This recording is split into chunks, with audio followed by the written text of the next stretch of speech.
If not, we'll proceed to the next speaker, Professor B. Gopalakrishnan from the TCS Innovation Center. He will. Let's please join me in thanking Professor Vasudevan once more.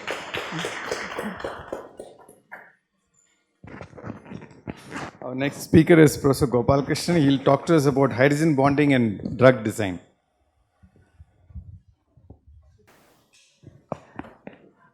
Good morning, everyone, once again. So it's a little nostalgic as well as overawed for me because after my initial nurturing at the hands of Professors Jamis, Desiraju, D. Balasubramanian, Govardhan Mehta, etc. at the School of Chemistry in University of Hyderabad, I took my first baby steps as a scientist in this institute in the molecular biophysics unit. I'm really glad Professor Ramsarma is here, one of my teachers during my PhD. So I'm not going to talk about the fundamental concepts that both Professor Gururam and Professor Vasudevan had taken us through in the previous talks. I'm going to kind of give a bird's eye view of how I have used hydrogen bonds to sometimes explain phenomena which are observed by the biologists, use it to help us in designing new chemical entities which can become drugs.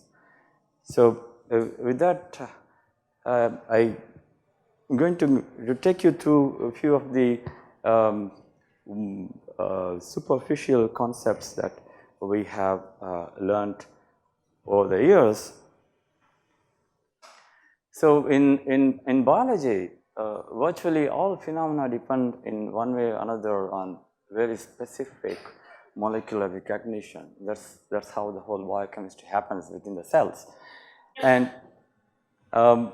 so based on the then observations, Emil Fischer gave us this idea of the lock and key mechanism, which of course is has undergone a lot of evolution, and then we talk about conformational selection, induced fit, and several other binding modes these days. But the concept of the lock and key is still at the core of these molecular recognition phenomena. Now, a rigid fit between pre-found molecular structures may not always explain the aspects of how enzymes work or how a ligand interact with a receptor, whether it is an agonistic interaction or an antagonistic interaction. And about more than 100 years ago, Ehrlich gave us the first conceptual idea of how highly specific interactions between drugs and receptors can be defined, and said drugs do not act unless they are bound in Latin. So which I take it forward to say that the origins of rational drug design have come up from this idea of defining a receptor by Ehrlich. There is a molecular entity to which a drug molecule binds, and the notion of the rational drug design or structure-based drug design that I have practiced for over 2 decades stems from this, that if we know the 3-dimensional shape or 3-dimensional structure of a receptor and also the small molecule, then we may be able to match them up efficiently. So today I am going to share with you some of the instances where hydrogen bonds are the heroes to So, in two examples, I have used hydrogen bonds to explain biological data, and in another example, along with Professor Desiraju, with whom I co-authored the article in the special issue. All of these have been discussed in this article. Of course, lot more has been discussed in that article.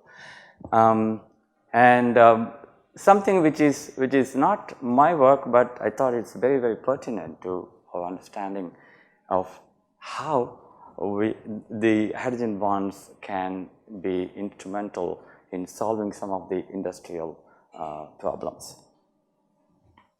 But before I take you to the main body of my discussions, I want to pay my respects to the molecule with which I started my PhD in molecular biophysics unit here, the quintessential DNA molecule, which is at the very core of life itself. The hydrogen bonds define the Watson-Crick base pairs in double helical DNA, and that's, then the rest of it is all history.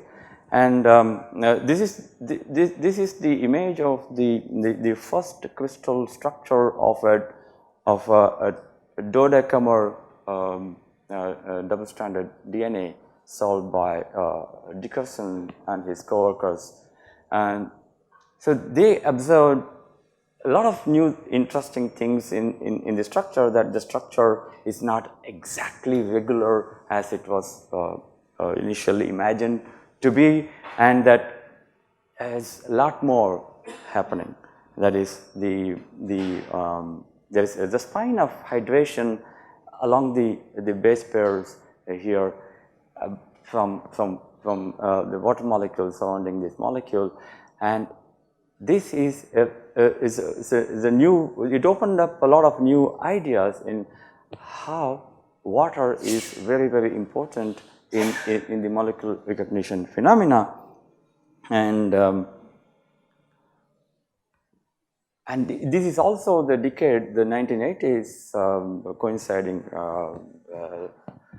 fortunately for me during my PhD years here, that the notion of simultaneous hydrogen bonds between amino acid side chains and DNA base pairs, which were thought to be extremely critical for specificity, were kind of shaken because some crystal structures were done in which there were no direct interaction between the amino acid side chains, but only through water molecules.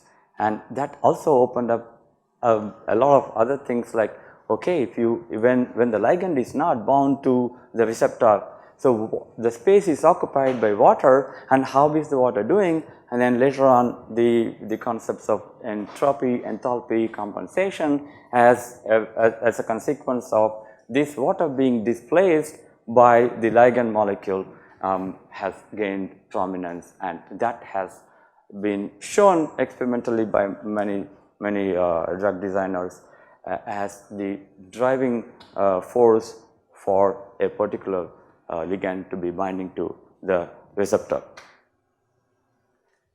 Right. So coming to the first example, I hope I won't keep you waiting beyond my allotted time. So this is an example when I was in Dr. Reddy's labs in the molecular modeling and drug design department did. This is about peroxisome proliferative activated receptor, what we call as a PPAR receptor. It has several isoforms, and we are focusing on the PPAR gamma isoform, and this is one of the nuclear hormone receptors, and it is implicated in the metabolic syndrome, and in Dr. Reddy's labs we were focused on developing agonists for diabetic treatment. And there's a lot of biology has already happened by the time I joined the lab, and then the biologist said, hey, we have this molecule called PAD5A. This is a fumarate salt here.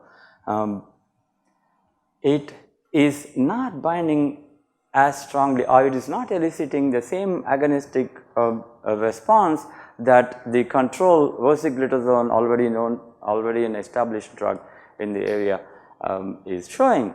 So we are not able to understand why. And then, so I went through all the biological data and then sat with the medicinal chemists who showed me all the drug metabolism, pharmacokinetic data, etc. And then we said, okay, we'll do some simulations. So we did modeling and simulation for both rosiglitazone and this molecule. So before we go on to the next slide, there are some common features of all these PPAR gamma agonists. They have a hydrophilic head group which interacts with a particular helix in the ligand binding domain of this nuclear hormone receptor. So this is some multi-domain proteins. So this receptor has binds to the ligand, and then it also binds to the DNA. And then it has to also dimerize with another cell surface receptor, the retinoic acid receptor, to be able to go through the process of switching on or switching off genes to do several downstream events. And also it has the central hydrophobic part, which is important to bind to the pocket in the ligand binding domain, and a flexible linker tail which extends toward the interior of the PPAR gamma. Sorry, there is a missed out text. So after the simulations, molecular dynamic simulations, and then analysis, what we see is that the rosiglitazone, which is in the top here in brick red, it has a hydrogen bond to a tyrosine 473 on the AF2 helix in this ligand binding domain. The orientation of this helix is important for the further interactions with other molecules. So this nuclear hormone receptor, depending on the orientation of this AF2 helix, is going to recruit transcriptional factors which will change the way the PPAR gamma molecule is going to bind to the DNA, and whether it is going to switch on a particular gene or some other gene. So this modulation by this binding, a single hydrogen bond is defining, and that hydrogen bond is missing for the Dr. Reddy's molecule, which is the PAD5A molecule, and so that's not there, and therefore this PAD5A is an agonist in a sub-maximal sense. It is only a partial agonist and not a full agonist. But by virtue of being a partial agonist, it has some good stories, because it has lesser side effects which were observed with rosiglitazone. For example, one of the side effects of rosiglitazone is a dry cough. Okay, so this a single hydrogen bond, as I mentioned, it defines whether a molecule is an agonist, full agonist, or a partial agonist. But the story did not end there. So 5 years later, nearly, scientists at Merck Pharmaceuticals did a crystal structure, co-crystal structure with another agonist, and then they said they noticed the same thing about, for instance, as a modeler. It's very interesting because it's okay. So you have done your modeling more or less correctly. So the same concept has been proposed by them. So that's the case study number one. And so the second example is when we try to use virtual screening against a an enzyme in Mycobacterium tuberculosis, thymidine monophosphate kinase, to identify new inhibitors which can be taken further. And this is a project along with one of the pharmaceutical companies. This work, which is done by Professor Desiraju's PhD student, who also happened to be my master's student at NIPER, Mohali. And so I'll skip the details of this, and then I'll tell you what we did. So while trying to identify an appropriate method for virtual screening, we did docking, pharmacophore modeling, as well as molecular field analysis for 3D quantitative structure activity relationships. Now, so in the initial stage, so we docked the substrate, which is thymidine monophosphate, and then we already had some data from some other group which had synthesized several analogs of this substrate, and also measured the activity, enzymatic activity of these molecules. So we not only docked the substrate, but also all these other molecules, about 45 of them. So we have both the most active as well as the least active, and you can see there is no prize for guessing this. The most active molecule has a very large number, a large network of hydrogen bonds, which makes it a better inhibitor than the least active, where the number of interactions, hydrogen bond interactions or other interactions, were much fewer. So then we using this set of active and inactive molecules, we also did pharmacophore modeling.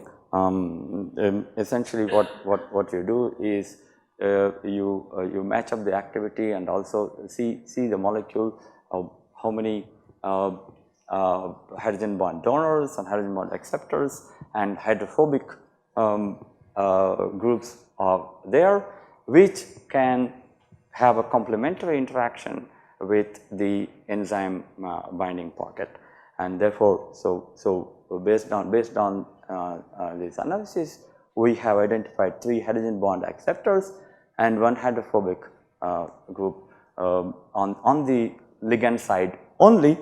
Remember, we have already done the docking, so we have some idea about what the receptor complementary surface is going to be. And then we also did the 3D QSR based on 3 different types of alignments. Again, we got similar kind of results. So we have to decide whether the QSR model is useful, or the docking model is useful, or the pharmacophore model is useful.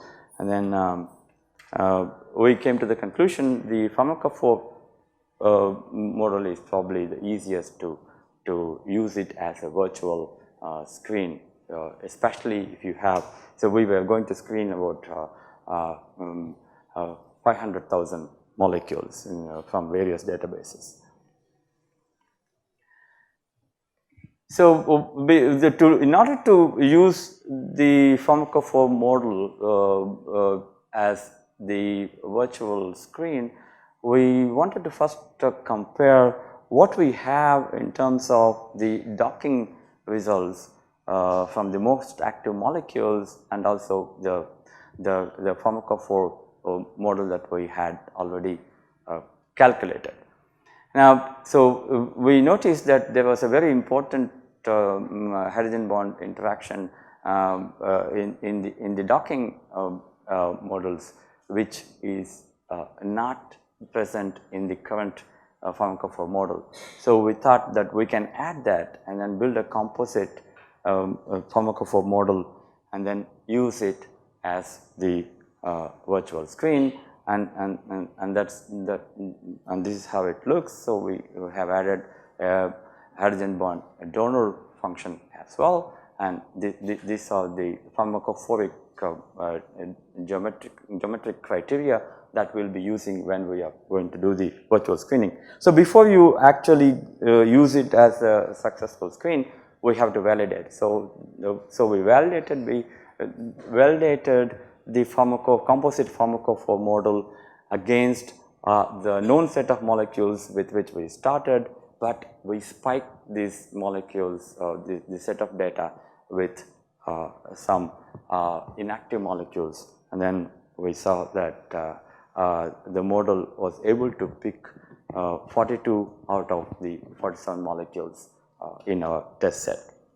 So we were happy that our pharmacophore, the new composite pharmacophore model is okay, and so we used it in our virtual screening methodology. This is the pipeline. So I won't go into the details. So suffice to say that we're starting with 5 lakh molecules, then after going through various screens, so we ended up with about 186 molecules which we could cluster into 5 different clusters, and then these are representative molecules which we gave to the pharma company to do whatever they wanted to do. So that's the second example. Going to the third example, this is the example which is not our work, but I thought it's very, very important to mention this because it was a very important issue at Vertex Pharmaceuticals. Vertex Pharmaceuticals is one of the modern drug discovery companies whose platform is based on rational structure-based drug design, and that's a very interesting thing to happen in the last 25 years. Now, what they deal with is a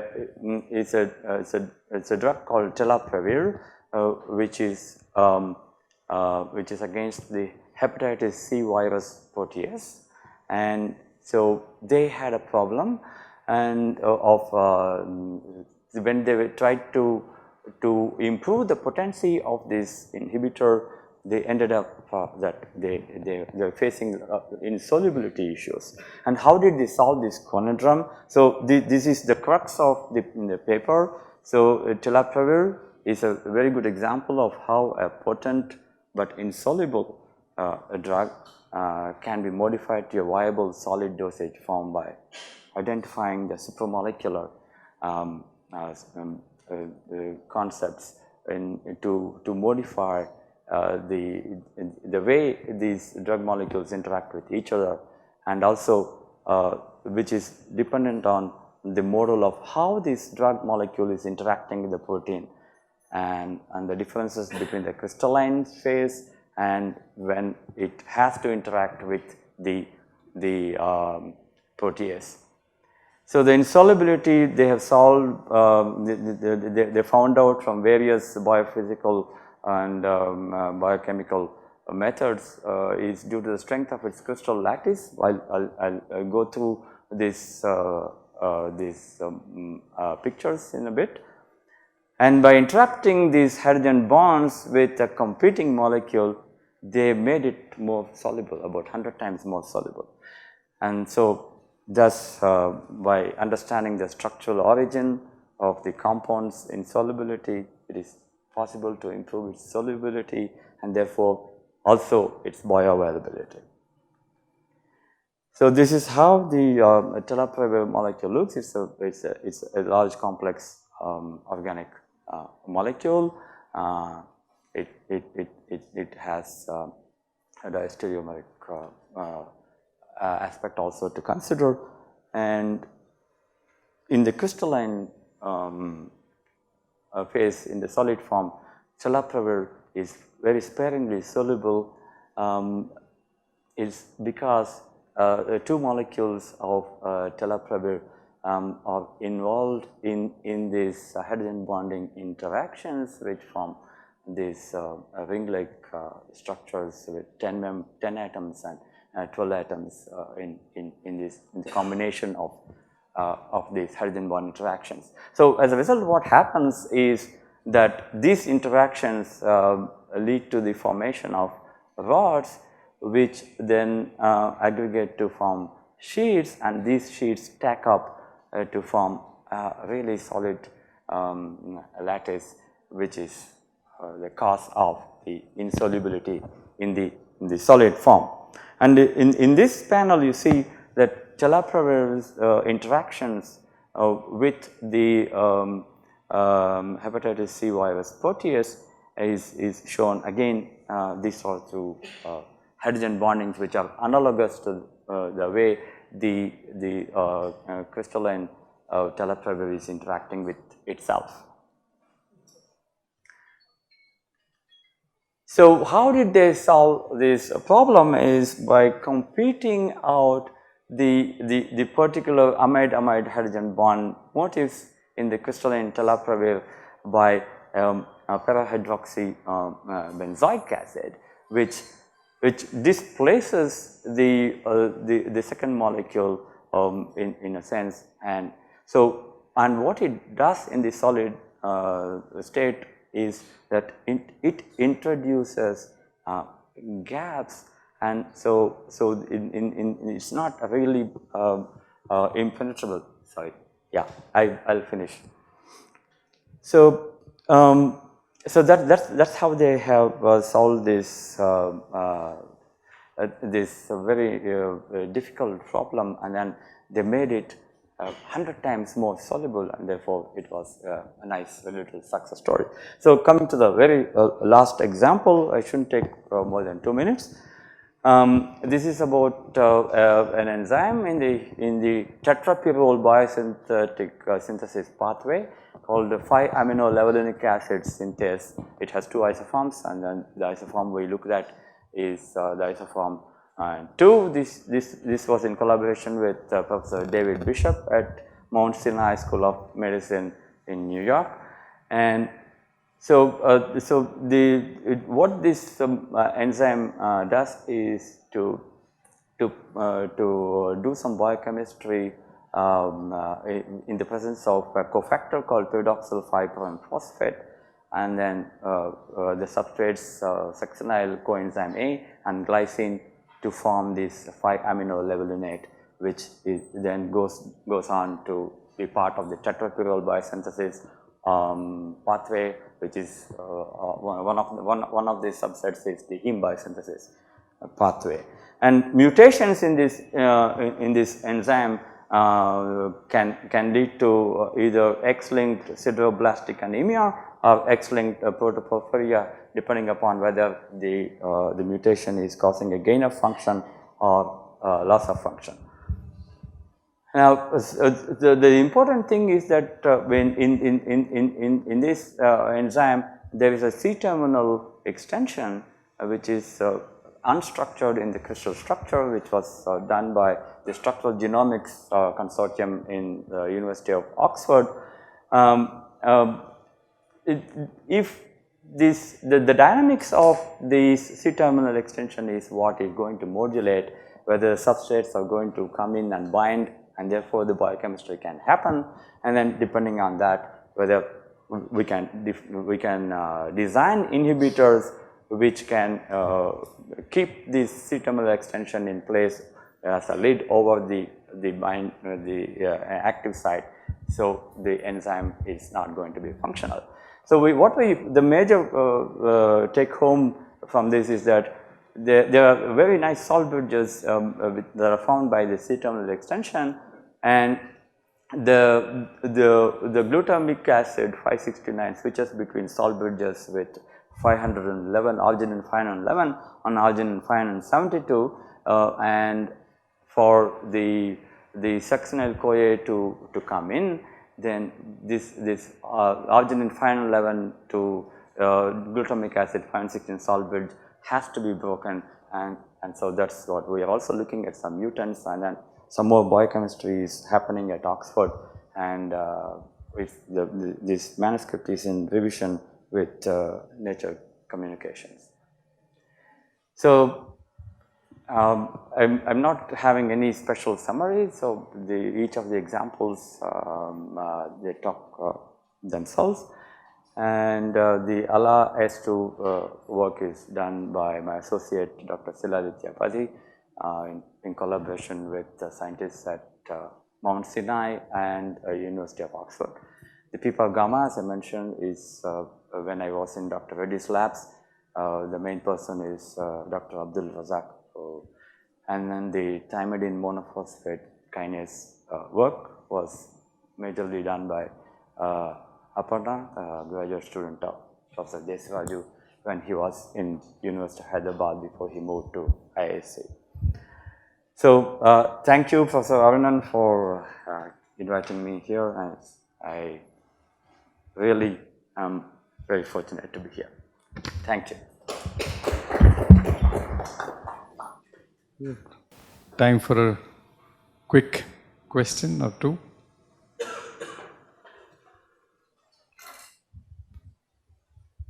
I always had this problem, solubility and bioavailability. Yes. Is there a direct relationship, or is there something which links the two in some way?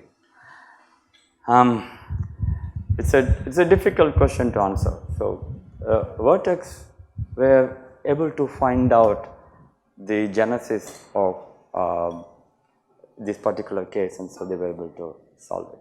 And then you know very well that you have been looking at it.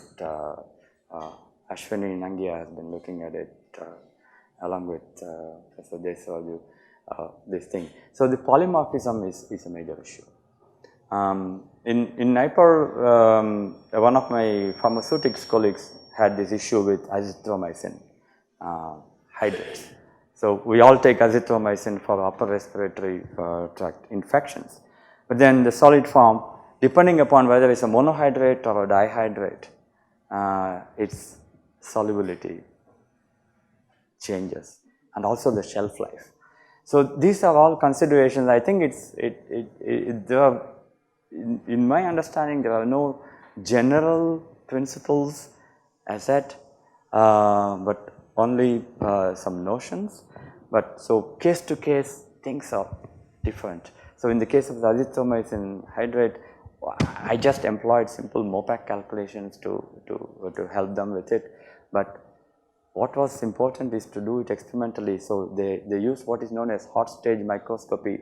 So they put these different solid forms on the hot stage and then look at the through the microscope and then see how the water molecule is escaping out. And so these critical points are important to be understood, and then the formulations can happen. Is this your poem or? Yeah, I just started scribbling it. I meant it to be a sonnet, but it's still a few lines short. Okay. Yeah, I'll probably complete it before the end of tomorrow. Thank you. Okay, yes, please join me in thanking Prof. Gopalakrishnan. So I wish to thank all three speakers for giving the time.